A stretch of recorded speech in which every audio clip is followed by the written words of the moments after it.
ADR. Promoting dialogue.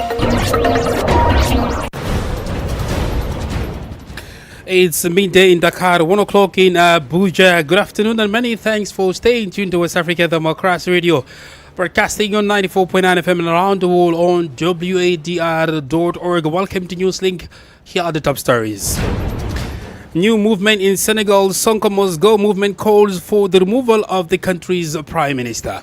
After 17 months of failures at the Prime Minister's office, one reality is clear. Sonko must go. Senegal must move forward. Eviction and demolition of Liberia's main opposition party, Congress for Democratic Change headquarters, sparks national debate over political space. Our party has always followed the rule of law. It was not a lawful eviction. It was a failed mission to destroy and erase the CDC in an attempt to fulfill their very wish Wadr has repeatedly expressed to his lieutenants. Côte d'Ivoire PDCI leader Tijan Cham secures nationality certificate ahead of elections, and Guinea's Ministry of Territorial Administration announces a 90-day suspension of 3 major political parties. Please stay tuned for details of these stories and more. West Africa Democracy Radio. It's you speaking. My name is Sankule Janko. Many thanks for joining our broadcast this afternoon, and welcome to our listeners in the South region and beyond. We begin the bulletin here in Senegal, where a new opposition movement calling itself the Sonko Must Go Movement, MSD, has been launched. The group, unveiled on Sunday, is demanding the immediate resignation of Prime Minister Ousmane Sonko, accusing him of undermining the proper functioning of the state. Augustine Coley reports. After 17 months of failures at the Prime Minister's office, one reality is clear. Sonko must go. The movement consists of activists, opposition politicians, dismissed workers' groups, and ordinary citizens, all joining forces to press for Sonko's resignation. They accused the Prime Minister of failing to fulfill promises he made before taking office. Suleiman Njo is a spokesperson of the MSD. Ousmane Sonko, leader of the PASTEF project, has multiplied unfulfilled promises, from the call for candidacy and the elimination of the presidential black fund to the repeal of the amnesty law, the introduction of a law criminalizing homosexuality, withdrawal from the CFA, the product report without evidence, and even the removal of the president of the Supreme Council of the Judiciary. Building on this, the Sonkos Must Go movement goes further, branding the Prime Minister a threat to the smooth functioning of the state. His contempt and open defiance of the President of the Republic, whom he publicly urged to step down so he could govern, reveal a lack of authority. Through such actions, Ousmane Sonko undermines not only our political stability, but also our social cohesion. From there, the MSD directed a strong message to the President of the Republic.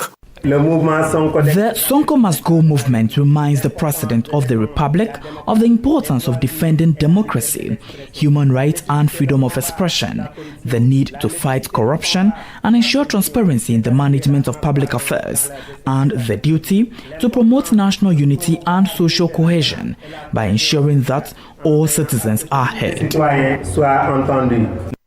Meanwhile, the movement has also announced plans to launch a nationwide petition demanding the departure of Prime Minister Ousmane Sonko. Augustine Coley with that report. Still in Senegal, the Ministry of Health has confirmed its first case of Mpox in Dakar involving a foreign national who entered the country on August 19. The person was admitted to Fan Hospital on August 21 and is now in stable isolation. The development marks the latest alert in West Africa amid sporadic cases in the region, including the Gambia last month. The Ministry of Health, which announced the case on Saturday, August 23, has assured that measures are in place to prevent further spread, urging the public to remain calm and follow medical guidance. The WHO and Africa CDC note that while Mpox remains a public health threat linked to more than 174,000 suspected cases and nearly 50,000 confirmed across Africa last year, collective efforts have reduced weekly cases by 30% in recent weeks. Now, let's focus on politics now. Liberia's capital, Monrovia, witnessed a major political development over the weekend as authorities carried out the eviction and subsequent demolition of the headquarters of the Congress for Democratic Change, CDC, a key opposition party. Officials have defended the move as a matter of safety and regulatory enforcement, but it has stirred strong reactions among CDC members. On August 22, Inspector General of Police Gregory Coleman announced that he had been directed by the 6th Judicial Circuit Court to enforce the eviction following months of legal proceedings over ownership of the property. WDR's Monrovia correspondent Abraham Parker reports. The court-ordered eviction of the Congress for Democratic Change headquarters in Monrovia later escalated into a full demolition. Buildings constructed by the party since 2005 were brought down, leaving many party supporters and sympathizers helpless in the face of a heavy deployment of armed officers. Following the incident, former president and the standard bearer of the CDC, George Weah, in an address to the nation, described the court's action as a political move aimed at destabilizing the party. Our party has always followed the rule of law. It was not a lawful eviction. It was a fair mission to destroy and erase the CDC in an attempt to fulfill their very wish Wadr has repeatedly expressed to his lieutenants. While executing this criminal act, they failed to notice the loud silence of the vast majority of ordinary Liberians. Reacting minutes after his arrival at the Rabat International Airport, President Joseph Boakai said the demolition was a fair demonstration of respect for the rule of law. The law is the law. It's the government implementation of the law. The police were ordered to do it, and they did it. If that demolition is removal of the people from premises that don't belong to them according to the law. The CDC, founded in the 2000s during Liberia's post-war political restructuring, has long been a dominant force in the country's politics, alternating between influential roles in government and opposition. Meanwhile, several opposition leaders have condemned the demolition as a direct attack on political pluralism, calling for stronger collaboration among opposition groups. For Newslink on WADR, Abraham Parker, Monrovia. In Guinea, the Ministry of Territorial Administration has announced the 90-day suspension of three major political parties, the UFDG, the RPG, and the PRP. Officially, the decision is attributed to non-compliance with laws governing political parties. However, the measure comes in the middle of campaigning for the constitutional referendum scheduled for September 21, 2025, and is already provoking strong reactions across the political spectrum.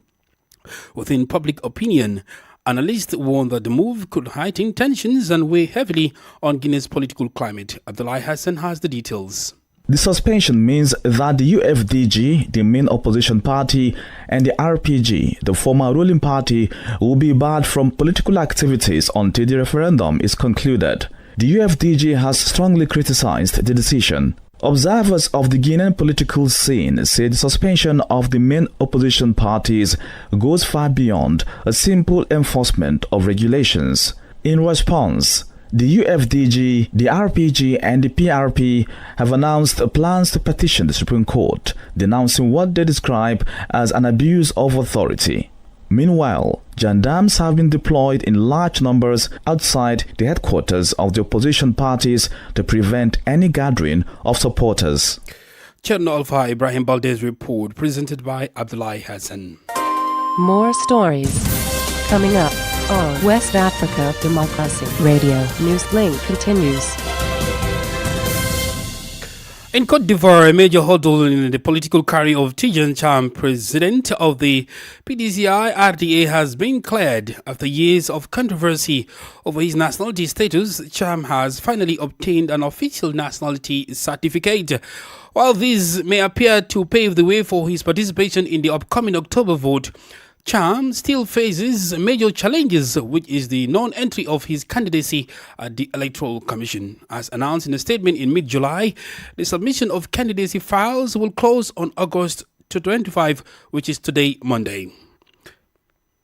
Tijan Cham's nationality has long been a subject of political and legal debate in Côte d'Ivoire. The controversy dates back to 2020, when he was first issued a nationality certificate based on incomplete documents, including his mother's passport. A second certificate followed in 2022, reportedly with presidential support, despite questions over whether he met all legal requirements. The issue escalated when internal rivals within his party revealed that Cham had been naturalized as a French citizen in 1987. This revelation led to a fresh legal dispute in April 2025, during which he was provisionally struck off the electoral roll pending clarification of his status. Determined to resolve the matter, Cham submitted a new application earlier this year, providing the necessary documents, including proof of his renunciation of French nationality in March 2025, his birth certificate, and his mother's identity papers. The courts have now confirmed his Ivorian nationality, granting him a definitive and incontestable certificate. With less than 3 months to the presidential election, the decision removes a major obstacle to Cham's candidacy, strengthening his position as a leading contender.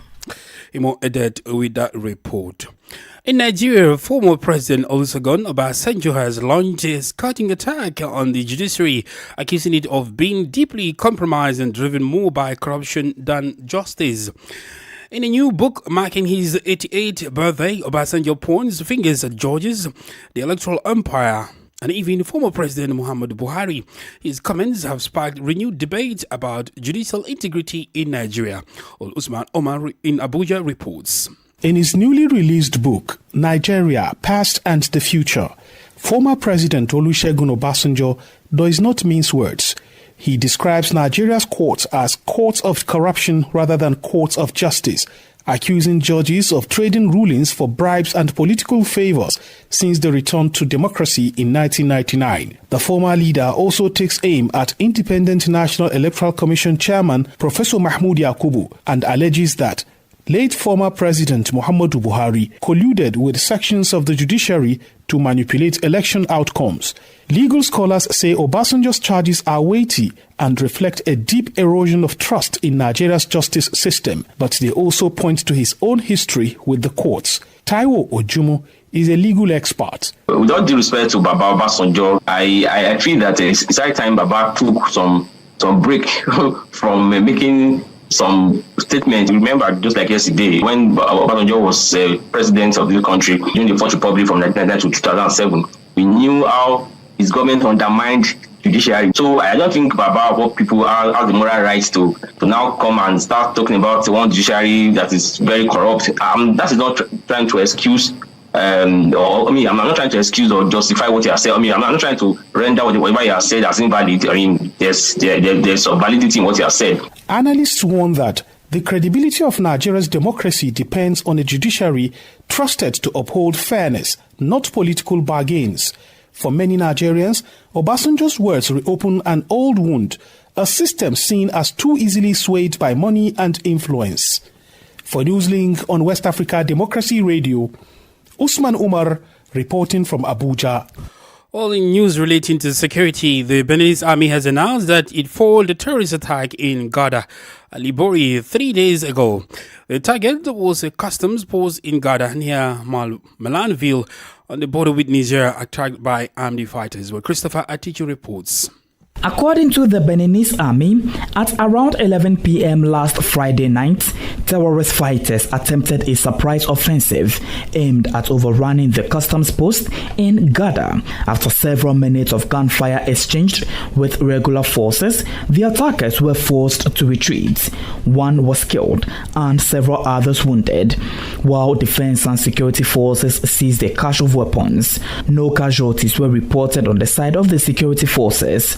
Officials say coordination between defense and security units in Alibori, where the attack took place, was crucial. The swift deployment of reinforcements helped secure the area and immediately launched a sweep operation to track down the assailants. This represents a significant setback for armed terrorist groups in Benin, following a series of recent attacks targeting security forces. A few weeks ago, the Armed Forces General Staff stressed that vigilance, anticipation, and rapid response would remain the guiding principles of defense and security operations. Meanwhile, the Beninese authorities have reaffirmed their commitment to stepping up the fight against incursions by armed groups from neighboring countries.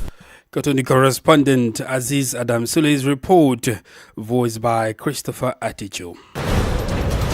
Well, you're listening to Newslink on West Africa Democracy Radio on 94.9 FM Dakar. Here is a reminder of our top stories. New movement in Senegal. Sanko Must Go movement calls for the removal of the country's prime minister. Eviction and demolition of Liberia's main opposition party, Congress for Democratic Change headquarters, sparks national debate over political space. Côte d'Ivoire's PDCI leader Tidjane Cham secures nationality certificate ahead of the October elections, and Guinea's Military of Territorial Administration announces a 90-day suspension of 3 major political parties. Still ahead in the news, we also have press review, guest interview, and sports news. Please stay with us. Fresh and breaking news all the time. Hear it first as the news breaks, only on West Africa Democracy Radio. Newslink continues. In Ghana, the National Commission on Small Arms and Light Weapons is warning political actors and the public to stay away from carrying any form of weapons during the upcoming Akwatia by-elections. The commission says anyone found with arms, lethal or not, will be promptly arrested and prosecuted. Our Accra correspondent Nadi Ditete reports. The National Commission on Small Arms and Lightweight Weapons, NACSA, has issued a strong caution ahead of the Akwatia constituency by-election, declaring the polls a strict no-go area for all forms of weapons. In a statement, NACSA warned political actors, party supporters, and the general public against actions that may incite or promote violence, stressing that the display or use of firearms, knives, machetes, tasers, pepper spray, or any harmful instrument will not be tolerated. The Commission's Executive Secretary, Dr. Adam Bona, emphasized that Ghana's democracy has come a long way and should not be undermined by politically motivated violence. He insisted that the unlawful possession and use of firearms during electoral periods threatens the peace and stability of the nation. NACSA is working with the Ghana Police Service, Electoral Commission, National Security Council, civil society, and other partners to monitor the elections. It urged stakeholders to respect the rule of law and prioritize peace before, during, and after the by-election. For WADR, Nadi Ditete, Accra. This is the newspaper review. Stay abreast and find out what the top stories are in your country. This is the newspaper review. The newspaper review.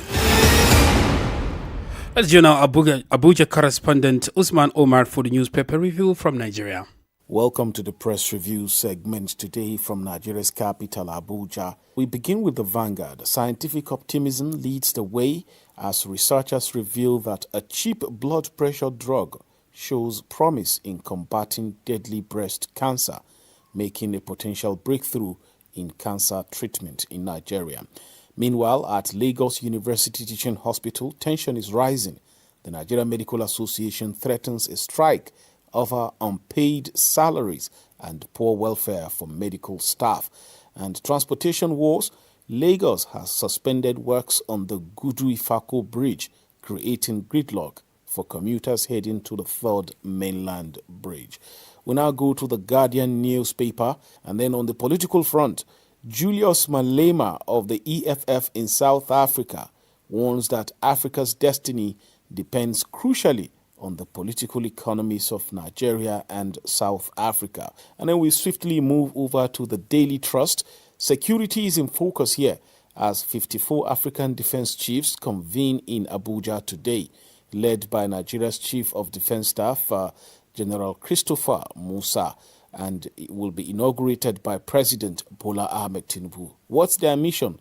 To chart out homegrown strategies for Africa's security challenges. Meanwhile, former President Olusegun Obasanjo started again as he criticizes the current administration in his newly released memoir, saying President Tinubu is rivaling late former President Muhammadu Buhari in inefficiency. About quickly, we move over to the Punch newspaper. In Lagos, a presidential order intended to tame rising drug prices has had little effect as pharmacies still struggle under the weight of inflation and a weak naira. Of course, and that's a wrap on Press Review for today. It's back to you in the studios. Thank you, Usman Omar, for that press review from Nigeria. Politics, analysis on major news, social matters, and all. This is A Guest. Well, over the weekend, Liberia's capital, Monrovia, was the scene of significant political development. Authorities carried out the eviction and subsequent demolition of the Congress for Democratic Change headquarters, a key opposition party. While officials insist the move was based on safety concerns and regulatory enforcement, it has sparked strong backlash from CDC members. On August 22, Inspector General of Police Gregory Coleman confirmed the action followed a directive from the 6th Judicial Circuit Court after months of legal disputes over the property. Well, to help us analyze the political implications of this event, let's join our guest, Aaron Ware, a Liberian political analyst who shared insights on what this could mean for Liberia's political landscape. CDC, for almost 20 years, was a tenant to a property that they never owned. They were paying rent, and the landlord decided that he wanted his property back, and there was a court ruling that turned over the property after 20 years of CDC tenancy back to the owner. And with the ruling of the court, they were asked to turn over the property. And so this is basically a court order. It was an eviction notice by the court to turn over the property by the CDC. But what are the potential political implications of the CDC headquarters demolition for Liberia's opposition landscape? It's a very disturbing picture about political elites not wanting to institutionalize the politics. It's about people's self-interest at the expense of the ordinary persons. I mean, we have a situation where George Weah becomes president. He built for himself in less than 18 months several properties, including his old properties, refurbished. You have ministers under George Weah who have built for themselves several houses, estates. But then the one thing that was so central to everyone, which was acquiring a headquarters in the party's own name, they failed to do it. And so the eviction and the demolition of the headquarters sends a very bad message, not only to the CDC, but to the very ruling party that still does not have its own headquarters, that doesn't have an office in its own name to other opposition politics. How might this eviction impact public perception of the government's commitment to democratic norms? Because we've seen, CDC coming back to say the eviction is politically motivated, for example. I would rather base my analysis on the court decision. And the court decision was to have the party evicted. I will also base my analysis on the precedents of other parties being evicted using court orders. The Unity Party has been evicted before. They've changed locations, I think, twice. The Liberty Party has also been evicted before. They changed locations more than once or twice. So for CDC to come and say that their eviction is political, we have to first look at what the precedents are in Liberia, how political parties have changed addresses several times. So I wouldn't settle for the CDC analysis. What happened make the party to appear irresponsible, that they could have avoided it, especially less than 2 years after they were in power. Could the timing and manner of the eviction really influence upcoming political developments or elections in Liberia? Yeah, it could send mixed messages to partisans who seeing their leaders living comfortably. their leaders are living in wealth, and the only place that they share, which is the headquarters of the party, is no more. This sends a very troubling message that partisans are expandable and that the money and resources gathered in the name of the party has been shared among a few individuals and not thinking about the future of the party. It could send a wrong message, it could impact loyalty, it could affect commitments, and it could further disintegrate the party. So the impact and the true meaning of what we witnessed a few days ago could have far-reaching consequences. How significant is the court's involvement in legitimizing the police action against the CDC property? So I would say the court decision is quite significant and less political, if you ask me. With 22 years since the peace agreement was signed, the judiciary is being reformed. There's some level of confidence that is being restored. There's still some political interference that the judiciary suffer from. In the case of the eviction notice and the precedence of prior eviction of political parties from headquarters to new places, they all have to be placed in this context. So I would say the court action here is a lot more significant and less political, unlike what the leadership of the CDC want us to believe. Aaron Ware is a Liberian political analyst. Well, in sports, Angola are back on top of the African basketball because the hosts of the FIBA AfroBasket 2025 dominated the final on Sunday, crushing Mali 70-43 to claim their 12th AfroBasket title and their first since 2013. This win ends a 12-year title drought for Angola, who reclaimed the crown from Tunisia champions in both 2017 and 2021. With this victory, Angola have now won 12 of the last 18 Afro-basketball tournaments since 1989, cementing their legacy as the continent's most successful basketball nation. Meanwhile, Senegal secured their third place at the 2025 Afro-basketball tournament with a commanding 98-72 win over Cameroon on Sunday in Luanda. The standout match was Jean-Jacques Bossi, who set a new Afro-basket record by dropping 40 points, breaking the previous mark of 38 set by Cape Verde's Zev Javier back in 2009. It's the third time Senegal has beaten Cameroon in this campaign, having won both their previous encounters in the qualifiers. In football, Madagascar and Sudan are set to face off in the semi-finals of the Total Energies African Nations Championship Pamoja 2024 this Tuesday in Dar es Salaam, with a spot in the final on the line. This will be the second time ever CHAN meet between the two sides. Elsewhere, Senegal will take on Morocco in the other semi-final. Well, we've come to the end of this edition of Newslink on West Africa Democracy Radio, broadcasting from Dakar, Senegal. Thank you for listening, and many thanks to Mustafa Sek and Umu Danyogo for the technical assistance. Do interact with us via our social media platforms, X and Instagram at WDR News, and on Facebook, West Africa Democracy Radio English service. Coming up at the bottom of the hour is WDR's flagship health program, Walbadi with Imo Edit. I am Sankule Janko. Good afternoon. And many thanks to you for listening to Newslink via Hot 104.3 FM, Newmi FM 94.0, Hilltop Radio 104.7 FM, and Veritas Radio 102.9 in Banjul, the Gambia. We also appreciate our listeners in Liberia via Alternative Youth Radio 98.9 FM, Lofa County, Radio Kagama 94.5 FM, Nibe County, DCN Radio 91.3 FM, Riverside County, Wakat FM Radio, Banga, Liberia, Radio Baf FM 91.3 Sierra Leone. For you listening via Radio Pad 95.1 Damango, Savannah region, and on Royals FM 104.7 Wenchi, Ghana, we say a big thank you. Remember, West Africa Democracy Radio is all about you, your views, and your